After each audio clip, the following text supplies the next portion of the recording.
Pagpalang araw po sa inyong lahat, mga minamahal kong mga kaibigan at mga kapatid. Ngayon pong umaga ay nais ko pong anyayahan kayong muli na tayo pong muli ay mag-aral ng banal na kasulatan. Alam niyo po mga minamahal kong mga kaibigan, sa panahon po ngayon ay mas lubos po nating dapat maging priority ang magligtas ng mga tao. Ito po ang napakahalagang bagay na dapat po natin gawin sapagkat ito po ang ating misyon na ibinigay po sa atin ng ating pong Panginoon.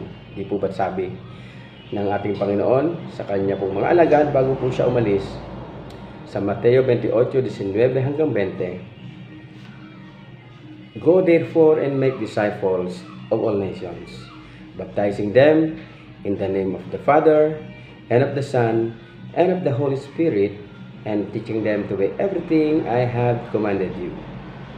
And surely, I am with you always in the very end of the age. Mga minamahal ko mga kapatid, maging priority po natin ang atin pong Panginoon na isagawa ang kanya pong mga ipinag-uutos sa atin. Nang sa ganun mga minamahal kong kapatid, matapos na ang atin pong mga pagdurusa, ang atin pong mga paghihirap, ang mga pagkakasakit.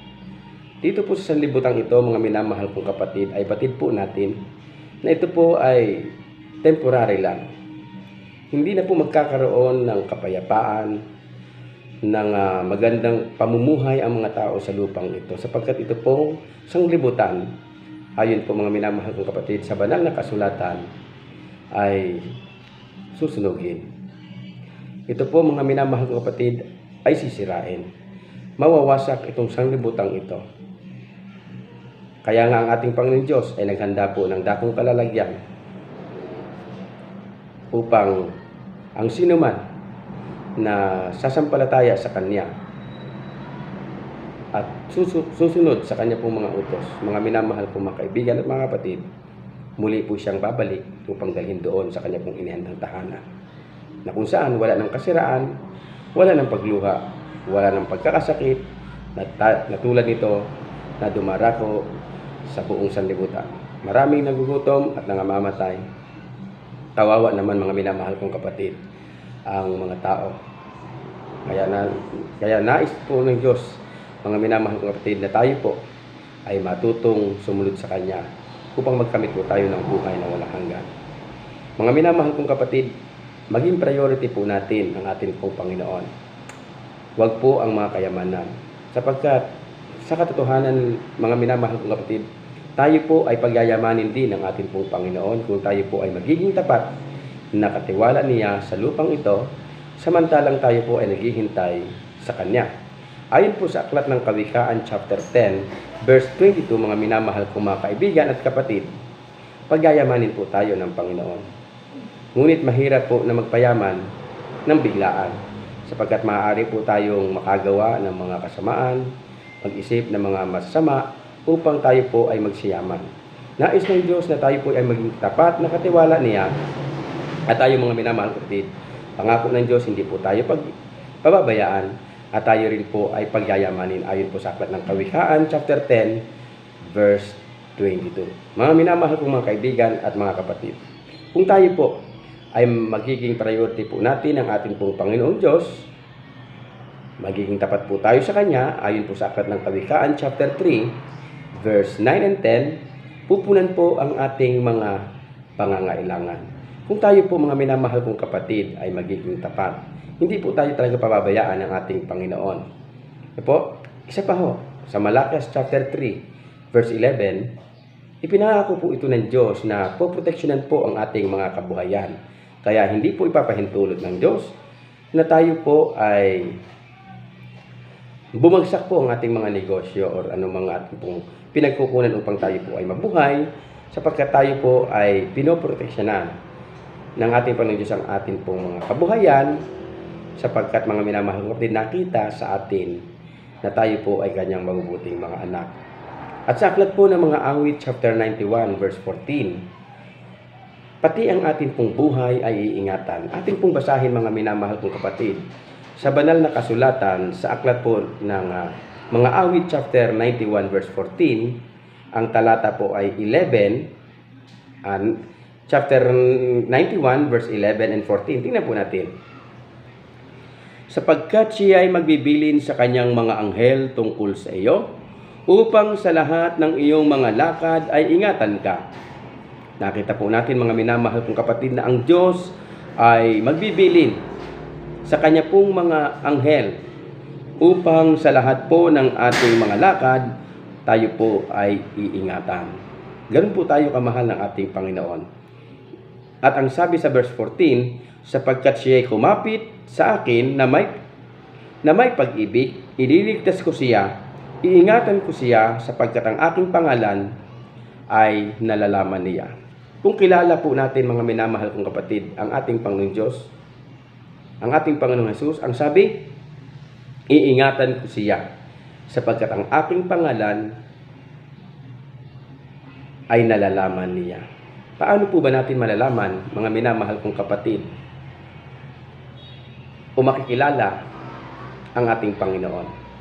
Ito ay sa pamamagitan ng pagbabasa ng banal na kasulatan. Mga minamahal kong kapatid, kapag tayo po ay mahilig bumasa ng banal na kasulatan, ang sabi nga, huwag mawawala sa iyong bibig, pagbulay-bulayan mo araw at gabi. Mga minamahal kong kapatid, ang dahilan sapagkat lalong lalakas po ang ating pananampalataya sa ating Panginoong Hesus, mas lalo po nating makikilala ang ating Panginoong Hesus, mas makikilala po natin ang ating mga sarili na tayo po'y makasalanan. Kaya nangangailangan po tayo ng tulong ng ating Panginoong Hesus.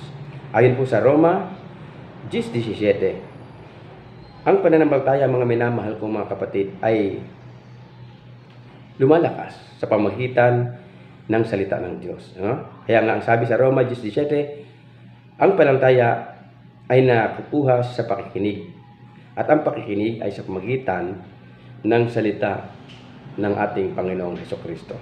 Mga minamahal kong kapatid, dalawang bagay lamang ang narito na akin pong babasahin sa aklat ng 1 Timoteo chapter 6 verse 7 to 19. Ipinakilala rito mga minamahal kong kapatid ng ating Panginoon Diyos kung ano man po ang ating magiging kalagayan sa buhay. Kung tayo po ay ordinaryong tao o kung tayo po ay mayamang tao, mga minamahal kong kapatid, nais ng Diyos na siya lamang ang maging priority sa ating mga buhay. Sapagkat, sabi ko nga kanina, ang ating buhay rito, mga minamahal kong kapatid, temporary lang. Ang buhay ng tao, ang sabi ni Haring David, ay 70. Kung ikay maingat, aabutin ka pa ng 80 years old. Yun po sa panahon ni Haring David. Mga minamahal kong mga kaibigan at mga kapatid, ang katiyakan mamamatay ang tao. Ngunit, upang magkaroon po tayo ng kasiguruhan, mga minamahal kong kapatid, mag-ipon po tayo ng kayamanan sa langit na ito'y hindi masisira o kakalawangin man, kundi ito'y itinatala sa talaan ng aklat buo doon sa langit, ang atin pong mabubuting gawa, ang atin pong pagsunod sa ating Panginoon.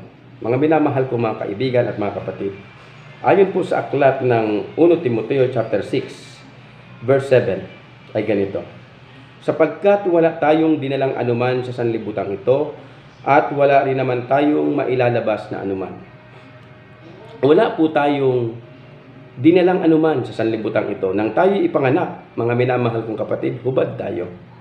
Pag tayo ay namatay, mga minamahal kong kapatid, babalik tayo sa alabok. Sapagkat doon tayo galing sa alabok. Nasaan po ang ating kayamanan? Ang iba ang makikinabang. Mga minamahal kong mga kaibigan at mga kapatid, ang nais ng Diyos, magkaroon po tayo ng kakontentuhan sa buhay. Ang nais ng Diyos, maging priority po natin ang magligtas ng mga tao sa sanglibutang ito, sapagkat ito po ang misyong ibinigay sa atin ng atin pong Panginoong Hesus. Ang katiyakan, hindi po tayo pababayaan. Ang sabi sa verse 8, mga minamahal kong kapatid, ngunit kung tayo'y may pagkain at damit, ay masisihan na tayo doon. Kung meron kang pagkain, damit, masiyahan na tayo. Dahil makakagawa tayo sa gawain na ipinagagawa sa atin ng ating Panginoon ng magligtas ng tao. Sapagkat mga minamahal kong kapatid, ang sabi sa verse 9, ngunit ang nagnanais yumaman ay nangahulog sa tukso at sa mga silo at sa maraming pitang hangal na siyang nagbubulit sa mga tao sa kapahamakan at kamatayan. Sapagkat ang pag-ibig sa salapi ay ugat ng lahat ng uri ng kasamaan, na sa pagnanasa ng iba ay nanghasinsay sa kanilang pananampalataya at tinuhog ang kanilang sarili ng maraming kalumbayan. Datapwat ikaw, o tao ng Diyos, tumakas ka sa bagay na ito.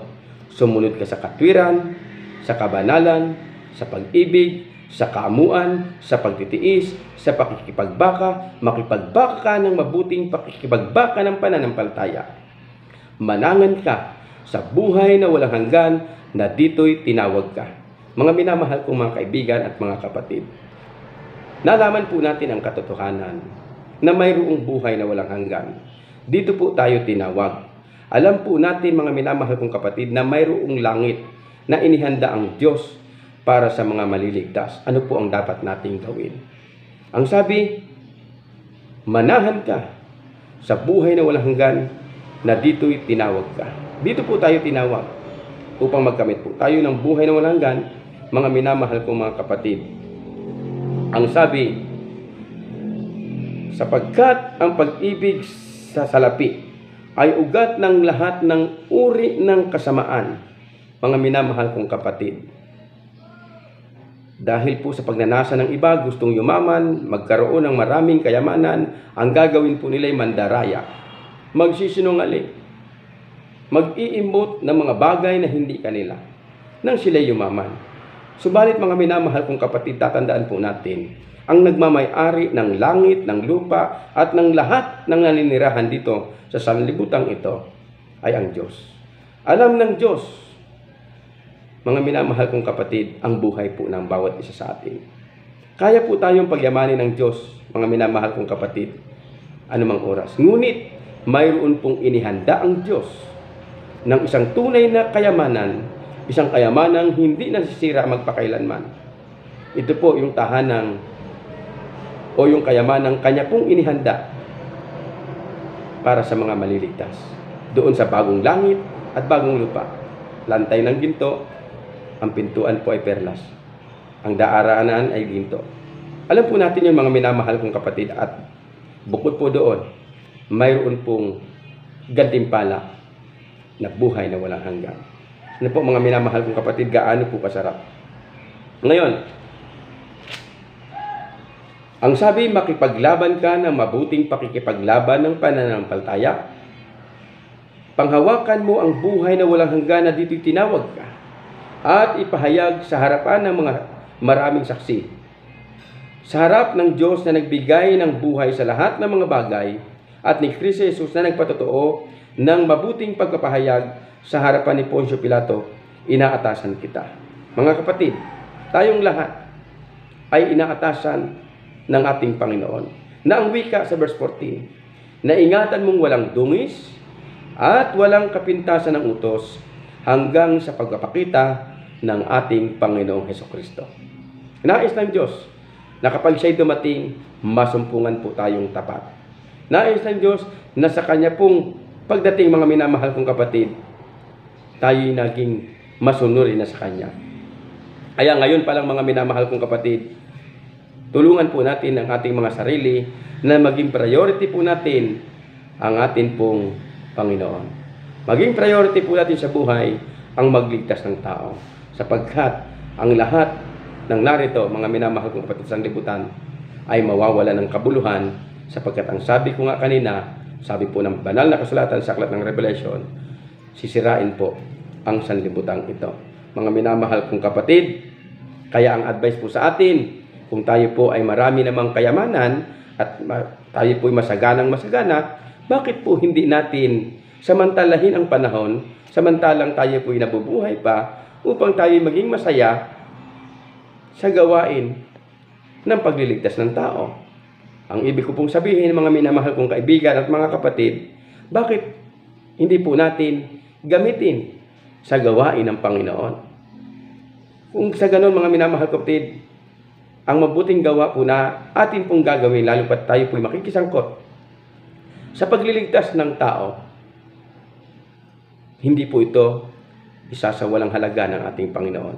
Ito po'y itinatala sa mga aklat ng alaala doon sa langit. Mga minamahal kong kapatid, ang advice po sa atin sa aklat ng 1 Timoteo, chapter 6, verse 17 to 19, at ang mayayaman sa sanlibutang ito'y pagbilinan mo na huwag magsipagmataas ng pag-iisip o umasa sa kayamanang hindi nananatili, kundi sa Diyos na siyang nagbibigay sa gana sa lahat ng mga bagay upang ating ikagalak, na sila'y magsigawa ng mabuti, magsiyaman sa mabubuting gawa, na sila'y maging maibigin sa pamimigay, maibigin sa pamamahagi, na sila'y mag-ipon sa kanilang sarili ng isang mabuting kinasasaligan para sa panahong darating upang sila'y makapanahan sa buhay, sa tunay na buhay. Mga minamahal kong kaibigan at mga kapatid, upang tayo po'y makapanahan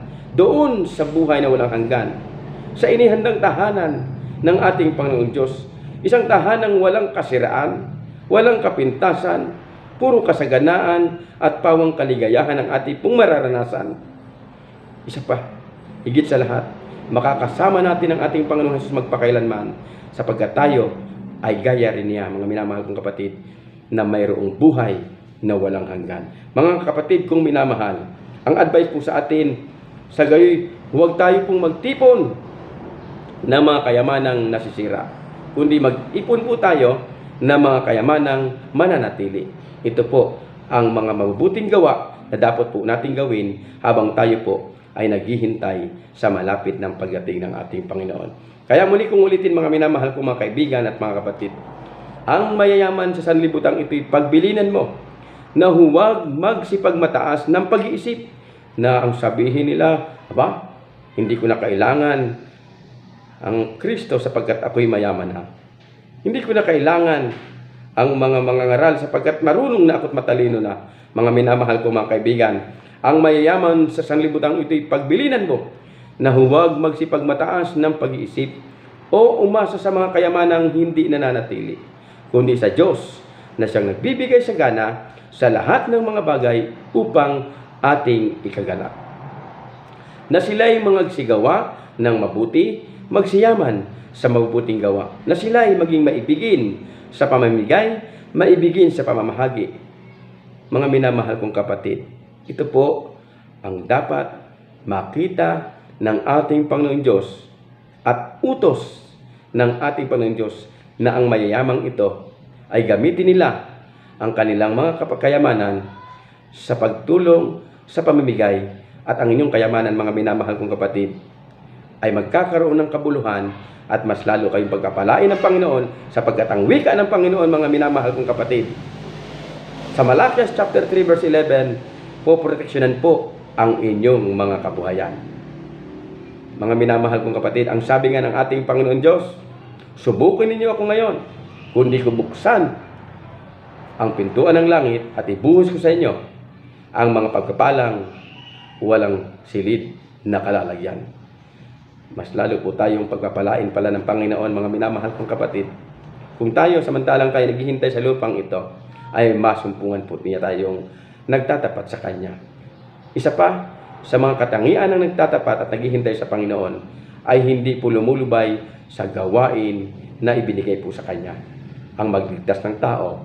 Matthew 28 verse 19 and 20, Go therefore and make disciples of all nations, baptizing them in the name of the Father and of the Son and of the Holy Spirit, and teaching them to obey everything I have commanded you, and surely I am with you always in the very end of the age. Mga minamahal ko mga kaibigan, muli po akong nagpapasalamat sa inyo na tayo pong lahat ay magkaroon ng isang kaisipan. Ang lahat po ng mga Seventh-day Adventist ay magkaroon po ng kaisipan na makisangkot po sa banal na gawain ng ating Panginoon, ang magligtas po ng tao. Tayo po ay tinawag, mga minamahal kong kapatid, para makisangkot sa gawain ito na magligtas sa mga tao, sapagkat tayo ay para po doon sa inihandang tahanan ng ating Panginoong Hesus sa bagong Jerusalem.